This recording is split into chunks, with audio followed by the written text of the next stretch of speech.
Hey everyone, Palworld is my new addiction. I don't know what else to tell you. This game checks off many of the things that I love. So, do you love shooting, catching monsters, or people? Yep, that's right. You can definitely do that in this game. Surviving and crafting your own base with your pals. This may be a game for you to try out. So I've been playing this since it officially launched as of yesterday. And so far within the last 24 hours, apparently they sold over 2 million copies. So shout outs to Pocket Pair with their game. They got a hit. I guess in a way I was surprised with how well they're doing, but clearly it shows that there's a demand for this, which I'm glad to see. Maybe now we'll see Pokemon step up their game. Although I would say that it's not quite the same. A lot of people have been comparing it to Pokemon with guns. That's not entirely accurate, as if you played any survival type game, whether it's Ark or Rust, it does have a lot of elements like that as well. Where starting off, you're going to gather materials in order to get your base started before you can even go around and collect or try to capture pals. Not only that, but later on, once you kind of get your base going and everything, like, you can get raided. Not by other players, but NPC and AI in the game that will try to raid your base. I've really been enjoying my time with the game. There's different elements in this game, like it checks off basically all the boxes for me. Visually, the game is stylized and looks more on par with that of Legend of Zelda Breath of the Wild or Tears of the Kingdom. It's not bad at all by any means, but don't expect anything crazy is what I'm saying. Do keep in mind that this game is in early access. However though, it's nowhere anything like the days before, guys. The game runs great, at least for me. During my experience, I had very little to no issues at all. The game never once did crash on me. It ran buttery smooth on my 3060. The times that I did deal with issues was just like, obviously like your minor bugs and stuff like that, but I haven't run into anything like game breaking. A character that was supposed to be sleeping on the bed, they were sleeping on the floor. Sometimes PAL would be in the environments, but then all you had to do is either just recall them, move them into the PAL box, and then move them back out again, and that would solve the issues. There's always like work around it. Thankfully, nothing game breaking at all. The map in this game is freaking ginormous. Like, from where I've started out, I honestly think that I've only probably explored maybe like 10% of the map so far, or probably less than that. There's just basically plenty of things for you to do, whether it's,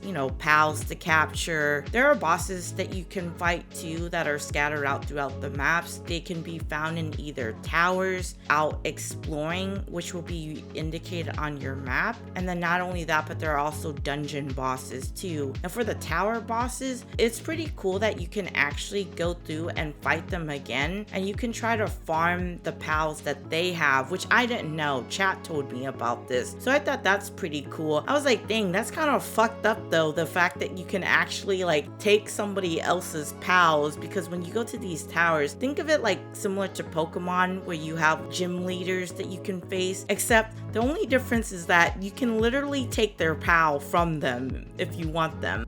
So I think another thing that's really unique in Palworld is the fact that all your pals have very unique traits. A positive one could be like workaholic or a stronghold strategist, while negative ones could be lazy, brittle. I didn't even know that your pals could get anxiety, because in the game there's a thing where every pal has a sanity level. So based off of, whether you're working them too much or they're not getting enough rest or whatever it is, that sanity meter can go down to the extent of when I came back to my base camp, one of my pals somehow ended up with an eating disorder, which is crazy to me. There's also a lot of customization that you can do, whether it's with your character, how you build your base. There's a large variety of different pals you can capture. You can breed them. I found during my live stream yesterday, I streamed for about 9 9 hours. I managed to find 2 shinies during that, which is pretty cool. There's also legendary pals that you can like capture. This game offers enough of a challenge as you're playing through it. Like you being a level 2 going against a level 17 pal, don't expect to win that at all. You actually have to prepare before you go in, or otherwise you're just gonna get your ass beat. There is fall damage too. It's just been really fun to go around and explore and capture different pals. And